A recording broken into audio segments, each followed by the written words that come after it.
But no, but seriously, you have to believe in yourself. And you have to do two things. One, you have to believe in yourself. And the other thing, you have to give yourself the skills. Because I know all these guys work relentlessly to develop the skills. I mean, I know that Sam and Stuart are better. I met them when they first started Trekyards. You know, I was like, oh, that's really cute. Okay, I'll support you guys. This is a great idea. And now, like, how many films are you producing a week? So they're constantly improving their skills. So as, you know, when you're out there, you've got to believe in yourself. Don't listen to the critics. I mean, be objective. Sometimes critics have good things to say, but there's a lot of people who don't want to see you succeed, right? Because you succeeding makes them look bad. And can I jump in? Yes. So I went to university for filmmaking. It's a bit more media than filmmaking, but I started working and I decided I'm going to take a risk. This is what I want to do professionally. I'm going to spend all of my money on a £2,000 camera. So it's like £3,000. £2,000, that's UK dollars. That's like UK dollars. That's a heavy camera. This camera. I bought this camera 5 years ago. All my money, everything. And within, I think, well, because I could use university's cameras, they let me, but that would really point. And within, I think, a month I was working several days a week, nightclubs and doing photo shoots, and I earned back that money within not a lot of time. And I've still got the camera, I brought it here, I filmed it with you and you. And so many things, and that investment, that, you know, down payment, because when you're, again, that old university student, how much debt do you have to commit everything to be independent, self-sustaining, and be dumb enough to buy DSLR, to buy different lenses, so you have to pay another 700 for another lens and 300. But it gives me so much freedom, and I'm still using it, and it's that risk that if you've got that good, you shouldn't always risk it. But if you've got a good feeling, if you've got a backing, you should risk it. And I think your point about the £2,000, which is $3,000 camera, it is what we said before. Is that, I mean, right now, what am I shooting at? 1080p on this thing? Mine's 4K. Yours 4K. Oh yeah, 4K. The technology you have in the palm of your hand. I know it's like the oldest trope in the book here. It's amazing because, you know, when Bruce was coming up... Yeah, you don't have to get the film developed. Yeah, you're right.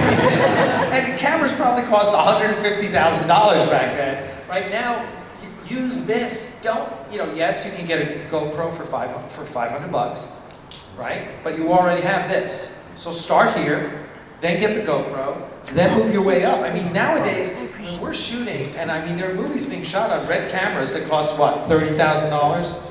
And they're winning, you know, they're winning Academy Award nominations. The last episode of House was shot on a DSLR.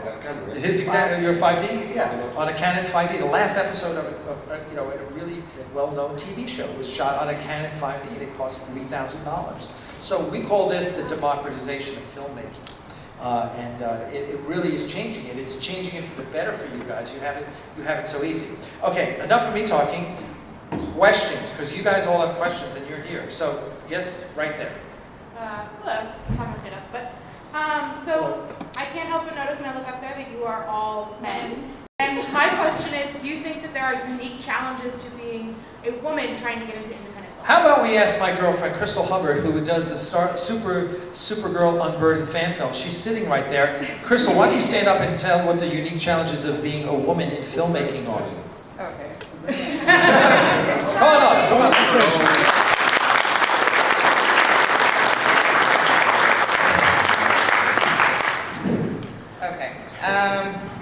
You knew you would get me up here. I will address this because it's actually something I've written about. And what I had to do is I had to go back to the original history of filmmaking. Because it turns out, when filmmaking was first being done, turn of the century, last century, more women owned studios than men when it first started. And then it got kind of corporatized when you think about the Rockefellers and those families that started funding films. And the women weren't in the back rooms with the brandy snifters and the cigars making the big deals, and they got pushed out. And then it became political. No, you can't talk about birth control, women's rights when it came to sex, women's liberation. This is what women wanted to make films about, so they got pushed out because of that. When filmmaking reached its height, first height, there's been several, men were at the top. it was a boys' club. Now, because of, as he described, more avenues of filmmaking being available, women are finding equal footing for the first time since then. So the challenges really comes down to, our challenge was history. Our challenge is the boys' club. Sorry, guys. No, I was going to say the same thing. Yeah, it's the boys' club. It's not anything fundamental, and it's not anything you can't overcome. It really is just history, as it's been for women and other minorities, for anything else. It's history. It's the practicality of it. There just happens to be a history of more men involved and the boys' club, and so that's why you see Oscars so white, because that's history. That's what's there. This is when it's changing. First, when you call attention to it, and then when you start to make it equal footing. You can get funding from anywhere now. You don't have to get it from the big white guys in the back rooms anymore. So the challenges now really have to do with what is the challenge for you. Can you find your own creativity to do it yourself, as anybody else who couldn't get a strong enough foothold in the film industry because they don't have friends, they don't live in Los Angeles, they don't know what to do. Now the challenges are a little more equal. There are still a lot of things that are, I can't even say arguably, but allowed. If there are 99.9% men on a set, it's going to be different than if there were more women on the set. That's also just history there. Now, you're in a position where if you talk about it, if you are aware that it's wrong, you can say something better than you could before. There have been several exposés written by women just in the past 20, who were involved in film the past 20 years, who've spoken out about sexual harassment, who've spoken about with the boys' club, but their jobs were taken away from them because they didn't have anybody to back them up on set, because they were the women on set. That's changing, especially with so many women speaking out and taking the jobs. You now have, but now, the first thing you had to do was say, in the last 13 years, 14 years, 4% of every movie made with a budget worth mentioning was directed by a woman. 4%. And somebody had to say that first. So that was the first part. But the challenges now are equal than they were, but it's history. It's what's socially acceptable and what isn't. Now with the internet, a lot of things aren't as socially acceptable as they were. So, that's it. Thank you.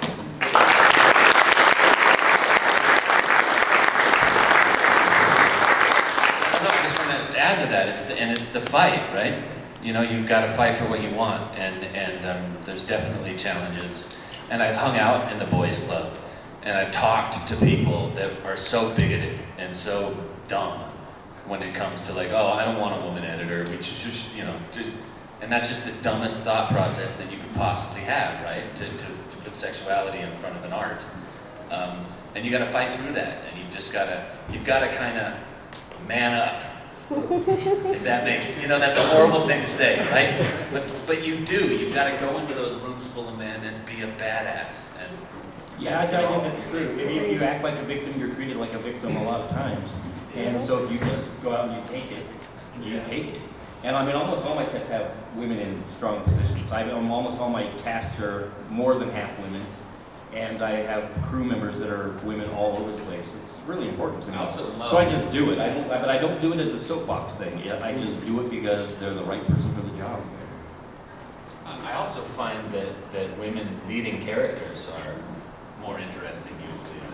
And there's a big push. Yeah, I'm like totally blown away by this whole either the backlash of the new Ghostbusters. Let's face it, the new Ghostbusters. From everything I've heard, the new Ghostbusters movie is a bad movie because it's a bad movie, not because it's a women Ghostbusters.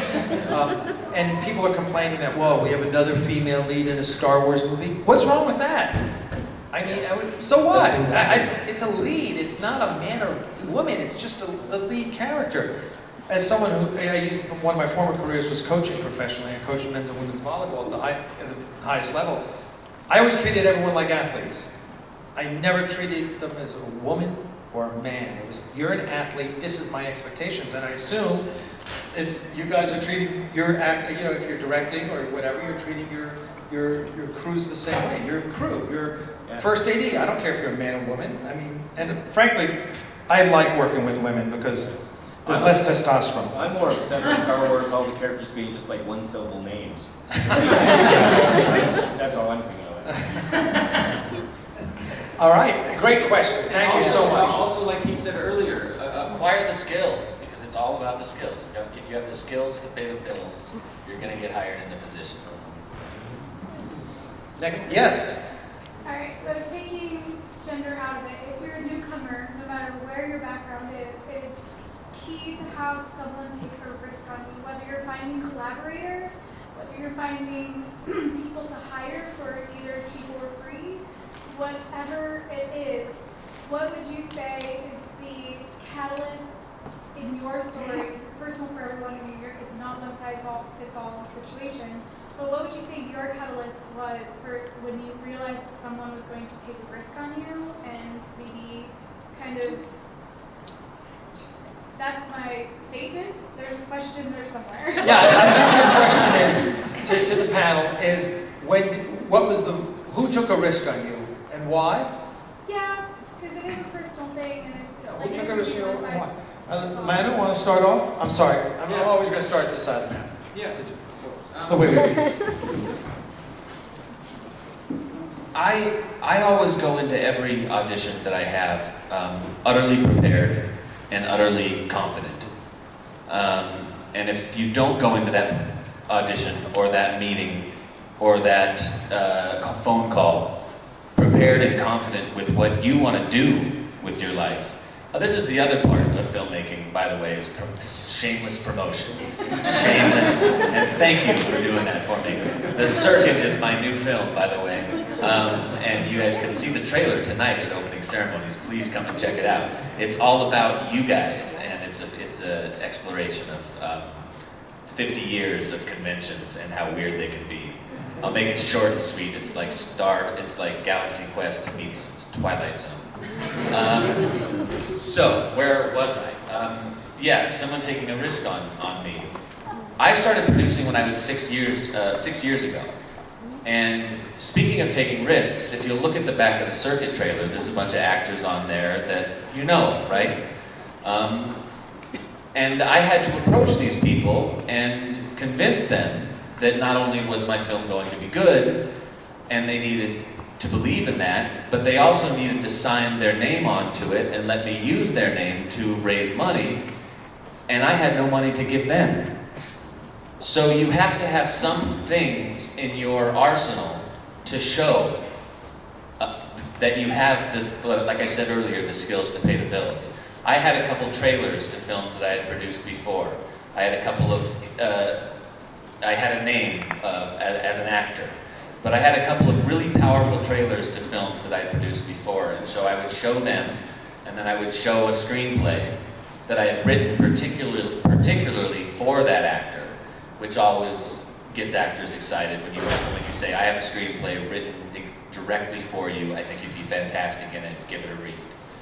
And you'd be confident, and people will take a risk on you if you confidently approach them. If you approach them and you're like, I'm making it's a movie, and it's you're great. That's never going to get you anywhere. So it's about confidently believing in yourself, and even if you don't confidently believe in yourself, because we all do have self-doubt. I mean, we all doubt ourselves sometimes, right? Fake it. Act it. Yeah. I have no idea why so many people took so many risks on me, but I'm really glad they did. I think when people approach me to do something for me now, I look for, are they prepared for this meeting? In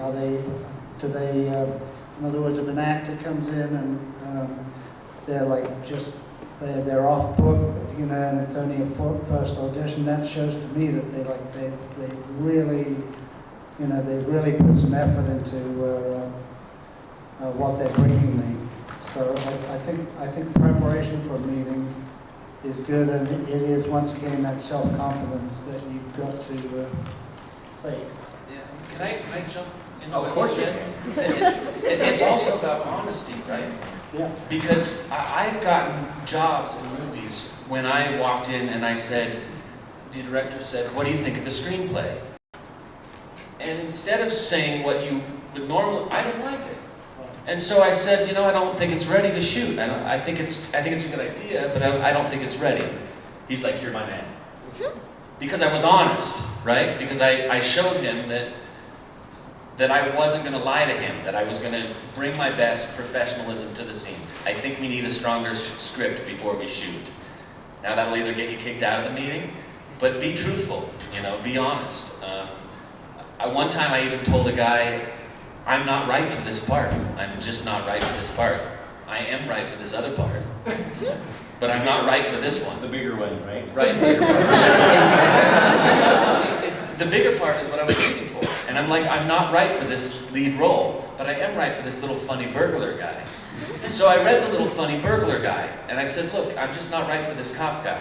They liked me reading for the burglar guy so much that he called me back and hired me for the lead role that I never even read for. So it's really odd like that, be honest. Be yourself. Don't pretend. Don't be what you think they want you to be. Bring yourself to the room. Can I go down? But it's funny. I think that simplifying it, it's like I think people believed in me because I believed, and I might have been a little delusional maybe because I overbelieve. I really buy into my own stuff, and whether it's right or not, I think I believe it's right. And I think they see it. So even sometimes when my stuff isn't ready or isn't, right at the moment, I still find ways to get people to buy into it. And sometimes that's part of it. If you just have to have just a total dedication to what you're doing, and it shows. But if you question your own product, I don't know. I don't think people will buy into it. You're on. Go. All right. So for us with Trekyards, people really gave us a big break. People like Doug Drexler, Rick Sternbach, Al Peters, John Eves, all the designers and stuff that we actually talked to on our web series. The biggest ones. Actually, that created these fantastic ships for Star Trek that said yes to working with us, and they saw potential there, and they helped us grow and be more confident and get more designers, get more people. And I think that's really important. Just like he said, be confident in yourself, tell the truth, and good things will come your way. Doug Drexler was the very first guest. He's a great guy, very confident, very fun. But you've got to make that first step. You've got to have a confident pitch. You've got to, we had a show, a couple of episodes, really none. It was very, very early. But we said, we'd love you to be on, and we booked him very quickly because we wanted to keep that momentum up. He watched a little bit of our stuff, and he loved us from our first chat. And when we got our first name, suddenly joined the party, and then within literally 3 weeks we had Rick and John and then it snowballed, and then we've got, I think 15 guests, 16 guests, we're getting more all the time. And now, Starship Online, great game, they saw one episode we did and said, hey, we'd like to be on your show. Please ask us, we'd like to be on the show. And now we have people coming to us to be on the show. So, dreams can come true for you guys. So thank you, Doug. Yes. But you need that ask and that passion to say yes, please. Yeah, and you have to ask. Right? It's amazing the interest you get when you ask. Because the worst thing that can happen is they say no, and you're right where you started. So big deal. Lee, do you have anything to add in there? Yeah, I'm curious. If you're an actor, raise your hand. If you're an actor, and if you're just a writer, a screenwriter, or a writer, you're writing anything, and filmmakers, just filmmakers in general, filmmaker. Cool. So a lot of people here who are in that world. You really never know. I've had so much wonderful stuff happen with Manu here, just through making our film, and you just never know. I worked with this New Zealand director. He spent $5,000 or $6,000 on a little short film that he loved that I had written for him, and it never saw the light of day. Really, it was on Vimeo and. Played a couple of little festivals, and that was it. And yet, it was another director from Chicago who saw this little short film that didn't really see the light of day, and he called me and he was like, dude, I need you to write me something. And now I'm off to Chicago in July to shoot another thing with this working director, and you just don't know. So just take the risk and find a way. And you just don't know where stuff will go. I want to jump in there. So we've had a show for about almost 2 years now. And I went to a UK convention, and J.G. Hertzler was there, General Montauk. I want to interview him for Axnar, and I said hi, met him. I said, "Oh, you're the guy from Trekyards." We never talked before, never contacted him, and he knew who we were, watched a few of our shows, really liked it, and that was crazy. So you put it out there, and suddenly you never know who's watching, obviously. You never know who's watching, because you can make waves. Another question? Yes, sir. What would you guys say, kind of throws the biggest wrench in, the cogs of, movies making? Would you say people disrupt, bring in new creative stuff, or when, a whole new market opens up? When a lot of films start going to Atlanta, do you think that changed kind of, what people shoot for in their film, or is it always come down to the individual? I think it's always a clash of egos that are the most destructive thing in movies. Yes. Movies are collaborations of really big egos that somehow manage to work with each other. I think movies go to different locations. That's been going on, and then they come back, and then so that's kind of a secular thing. But the whole people like making movies with people that they like. So that's another thing that let's get along with each other. Mark, I was going to give you first shot at this question, but Bruce, I said that. He jumped in, and I don't want to talk. Listen, I can tell you that I'm going to tell you this, that even in your little itty bitty production, what Bruce said is absolutely right. The egos is the biggest problem in movies. You feel the same way? Mark? It actually never happens on my films as long as everybody agrees with me. There you go. And that's the solution. No, and Bruce hit on it. Working with people you like is, this was the first lesson. One of my friends is the partner of Bill Condon, the movie director who did the last 2 Twilight movies and Fifth Estate and Dreamgirls, and he's now doing Beauty and the Beast. And so, and Jack has very sage advice. We go on these 2-hour hikes up Runyon Canyon, and he's like my therapist. And the first lesson he taught me is, he said, "Alec, in Hollywood, people work with people they like. Everything else doesn't matter. They work with people they like." So I think and the reason is because if you like the person, the ego thing isn't going to get in your way. You can get the job done easier. Right? And even that's the whole thing. It's about building your team. If you're going to make movies, if you're going to be a filmmaker, it's about building your team. And there's all sorts of key departments in film, really. And any one of those key departments can destroy your film. Whether it's makeup, sound, set design, even hair, anything. Any one of those departments not doing their job can destroy your picture. So it's all about building that team and liking their talents and their personalities, so that when those egos clash, you can confidently call each other names and get in big fights and still love each other at the end of it.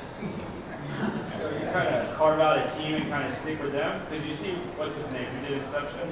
Yeah, he uses the same actors from Batman that he kind of did in Inception. And then even in Interstellar, he kind of drew from those two. That kind of loops back on your question, what do you think disrupts kind of continuity type of thing the most? Is it kind of just finding the people who kind of put their egos aside? Or is it just kind of better to find the best people you work with and keep making kind of good movies? Yeah, I don't think you want those egos put aside. You just want to harness them and bring them into one cohesive unit. They're all super creative people, and you just got to make that whole machine work. Yeah, that's why you see people like Martin Scorsese or Steven Spielberg. They work with the same people over. And in Hollywood, they're known as, that's Spielberg's editor, or that's Scorsese's DP, whatever. Because those guys that work and they develop a shorthand and they know each other, and they know their quirks. And You know, he's back there holding the sign telling us to get out. Oh, are you? Okay, 2 minutes. One question. Who's got one question? We didn't get a question from this side. So, yes, girl in the red hair. I was wondering if you think it's harder to start out in film if you're making films about more controversial subjects. So I noticed a lot of you guys make fan films, and do you think it's easier if you're making like fan films or action type stuff as opposed to more? You're gonna do it on shoot. He's gonna do it. I was gonna say something. No, I'm not. Is it easier to succeed doing the things that you just said? Yes. But if it's not what you want to do, don't do it. I mean, don't ever sacrifice your art, or why be an artist, right? So yeah, it's easier to make an explosion-filled, slasher film, and it's easier to sell that. It's easier to find money for that. You're mocking my stuff again. Yeah, and some of that stuff is great, but if it's not your thing,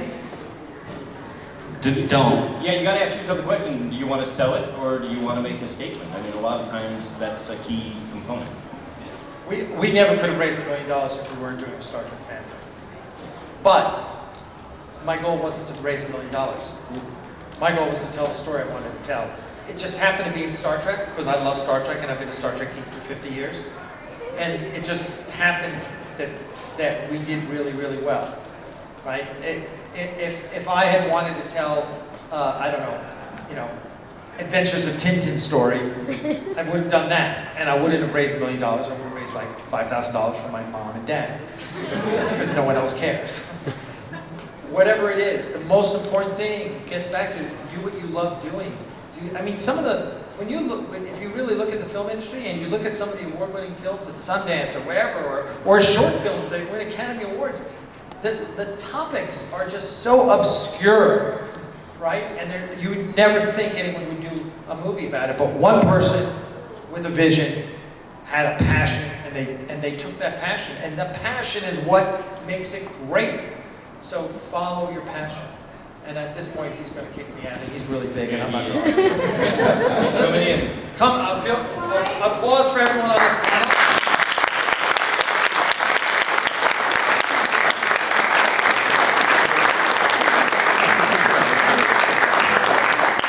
I'm sure they will all stand outside and talk to you if